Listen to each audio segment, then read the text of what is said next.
Everyone assumed they had it figured out. 4 wheels, 4 tires, a steering wheel that turned the front too. That was the deal. That was the contract between American automakers and American drivers, and nobody was going to break it. Then Packard did. Not in some skunkworks laboratory buried behind a chain-link fence, not in secret. In 1956, on one of the most prestigious luxury automobiles in the country, Packard quietly introduced something that would make modern engineers do a double take. A system so counterintuitive, so mechanically audacious, that when you first hear how it worked, your brain takes a second to catch up.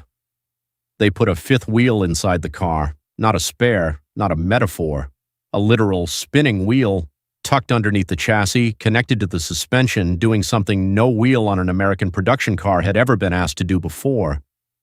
And the reason they did it reveals something fascinating about the engineering dead ends that luxury car makers were quietly crashing into during the golden age of American automobiles.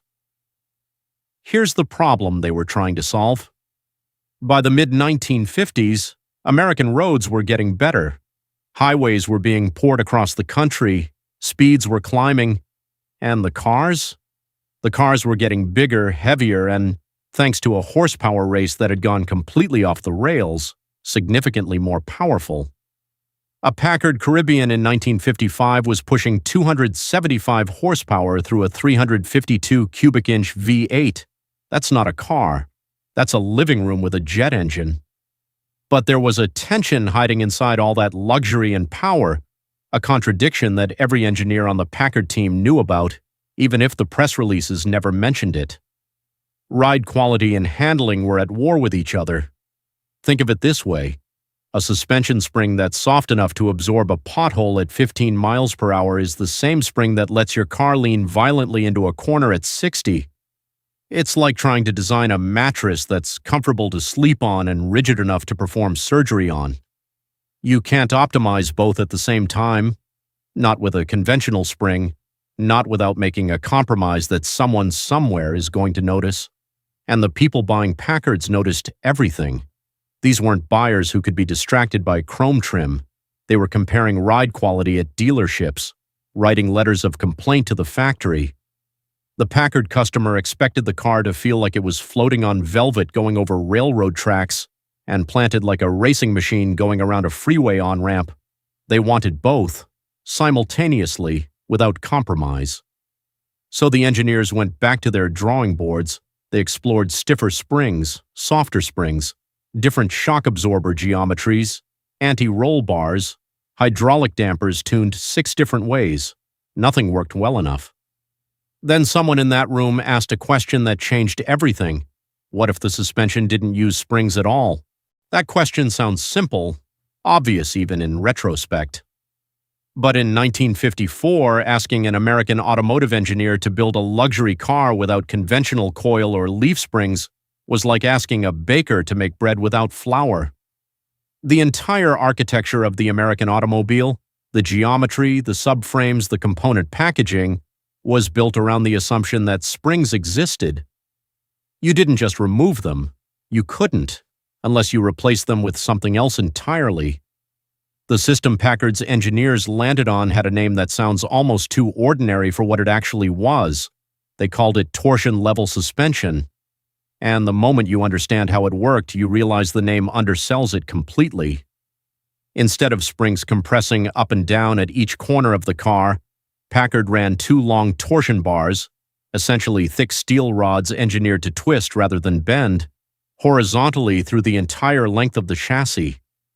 One bar connected the front suspension to the rear suspension on the left side of the car. Another did the same on the right. When the front wheel hit a bump and pushed upward, the torsion bar didn't just absorb that energy locally, it distributed it, spread it, shared it with the rear suspension on the same side, like a mechanical telephone line carrying information from one end of the car to the other.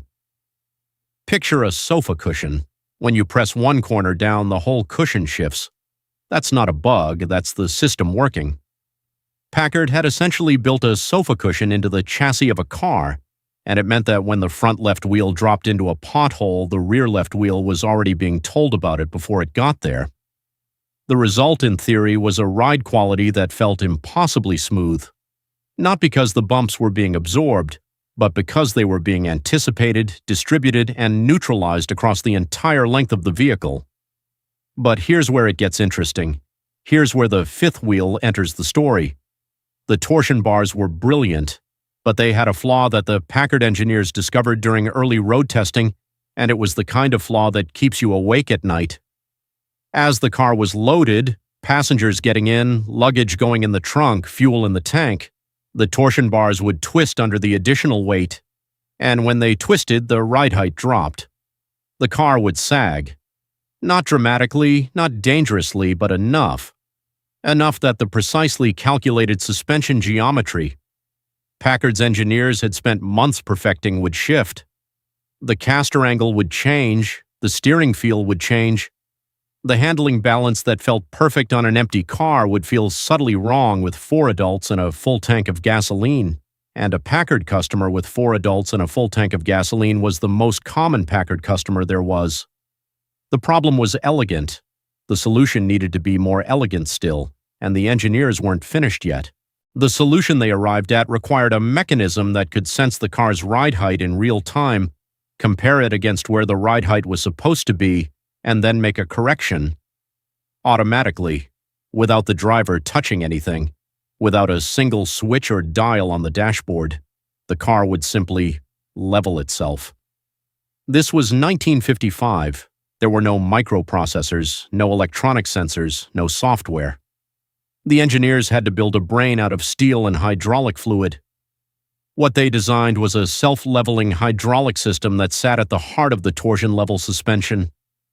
A small electric motor drove a hydraulic pump.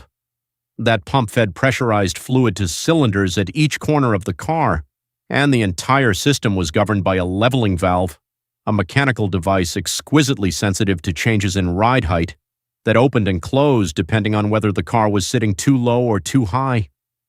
Load 4 passengers into the car, and within seconds the system detected the sag, opened the valves, and pumped the suspension back up to the correct height. Remove those passengers and the system bled pressure until the car settled back down. The target ride height never changed. Only the pressure inside the system did. It was, in mechanical terms, a feedback loop. The same fundamental concept that would later become central to aerospace engineering, to robotics, to every piece of self-regulating technology the modern world runs on. Packard built one out of analog components in a Detroit factory and bolted it under a luxury sedan in 1955. But there was still the fifth wheel. The leveling system needed a reference point, a fixed physical measurement of where the chassis was sitting relative to the road surface at any given moment. And rather than mount a sensor to the frame, a solution that would have been influenced by the flex and vibration of the chassis itself, Packard's engineers made a decision that sounds almost eccentric when you first hear it. They mounted a small, unpowered wheel to the underside of the car, a fifth wheel, roughly 8 inches in diameter, riding in contact with a specially designed internal track connected to the torsion bar linkage. As the suspension moved, as the car rose or fell relative to its ideal height, this wheel rolled along the track and physically moved the leveling valve. It was the mechanical equivalent of a carpenter's level, a pure analog measurement device with no electrical components, no calibration drift, no failure modes beyond simple wear. The fifth wheel didn't touch the road, it didn't steer, it didn't drive, it just measured, quietly, continuously, with a mechanical precision that the hydraulic system then acted upon. When you think about the elegance of that solution, it's almost humbling. The engineers had been handed an impossible brief: build a self-leveling suspension with 1950s technology and zero tolerance for complexity, and they solved it with a wheel that didn't even need to go anywhere. But solving that problem created another one entirely. The problem wasn't mechanical, the mechanism worked. On the test track at Packard's Utica, Michigan proving grounds, the torsion-level system performed almost exactly as the engineers had imagined it. The ride was extraordinary. Testers loaded the car with sandbags simulating 4 passengers and a full trunk, drove it over deliberately rough surfaces, and watched the suspension compensate in real time. The car sat level, the steering geometry held. The ride quality that Packard's marketing department had been quietly promising to dealers, a car that rode like nothing else on American roads, was real. It wasn't a brochure fantasy, it was physics, working exactly as intended. Road and Track magazine tested the 1956 Packard Caribbean and described the ride as having an almost uncanny smoothness over surfaces that would have unsettled comparable luxury cars. Motor Trend called the suspension system one of the most sophisticated ever fitted to an American production automobile. These weren't polite reviews, these were engineers writing for engineers, and they were genuinely impressed. So the problem wasn't the technology, the problem was everything surrounding it. Packard in 1956 was not the Packard of 1936. The company that had once built automobiles for presidents, for royalty, for the kind of wealth that didn't need to advertise itself had been bleeding market share for a decade.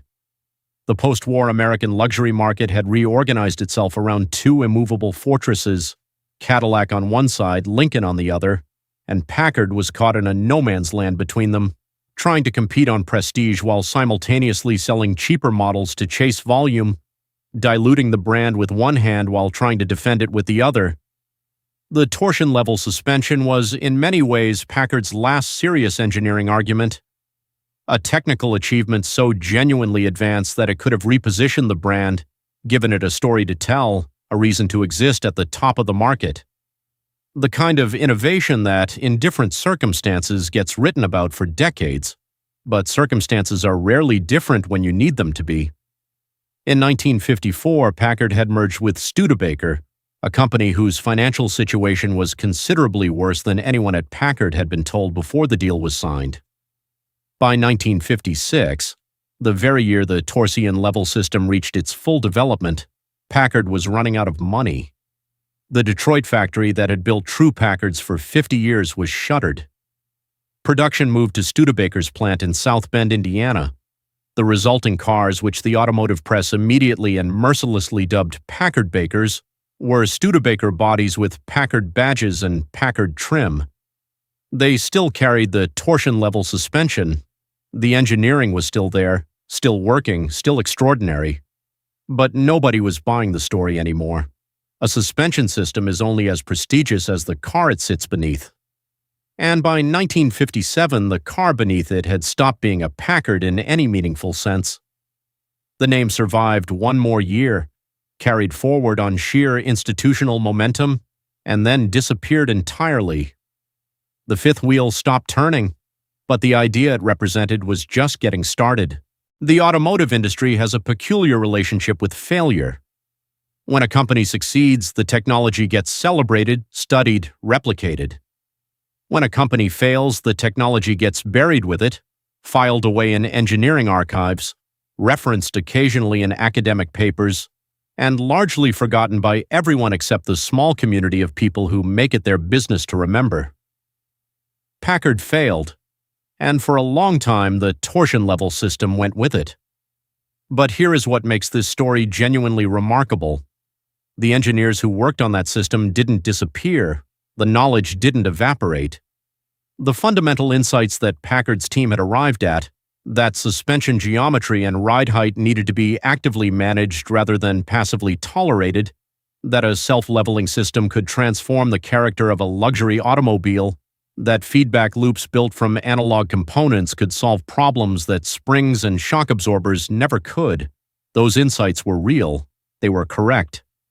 And the rest of the automotive industry spent the following 4 decades slowly, independently, arriving at exactly the same conclusions. Citroën's hydropneumatic suspension, which debuted on the legendary DS in 1955 and stunned the Paris Motor Show into something approaching silence, worked on principles that rhymed deeply with what Packard was doing in Michigan. Active suspension systems that Mercedes-Benz and Lotus were experimenting with by the 1980s were asking the same fundamental question Packard's engineers had asked in a Detroit conference room 30 years earlier. What if the car could know what the road was doing before the passenger felt it? Modern air suspension systems, Standard equipment on the Range Rover, the Mercedes S-Class, the Bentley Mulsanne, virtually every serious luxury automobile built in the 21st century, are the direct philosophical descendants of what Packard built.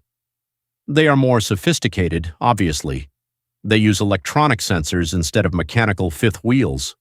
They use computer-controlled solenoid valves instead of hydraulic leveling mechanisms. They process thousands of data points per second instead of responding to the gentle movement of an 8-inch wheel rolling along a steel track. But the question they are answering is identical. How do you make a car that is simultaneously soft enough for comfort and controlled enough for confidence? How do you build a suspension that adapts to the load it carries, rather than being defeated by it? How do you give a driver the sensation that the road beneath them is smooth even when it absolutely isn't? Packard answered that question in 1956 with a fifth wheel and a hydraulic pump and two long steel bars running the length of a chassis. They answered it correctly, completely, and too early for anyone to notice or care. That is the particular tragedy of engineering ahead of your time. You solve the problem, you prove the solution works, you build it, test it, ship it, and put it in the hands of real customers on real roads. And then the company runs out of money, the factory closes, and the solution gets filed away under the wrong name in the wrong decade. The fifth wheel kept turning.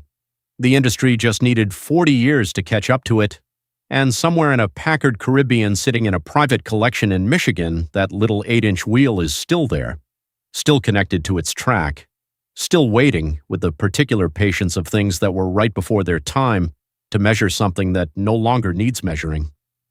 The engineers got it right. They just ran out of road.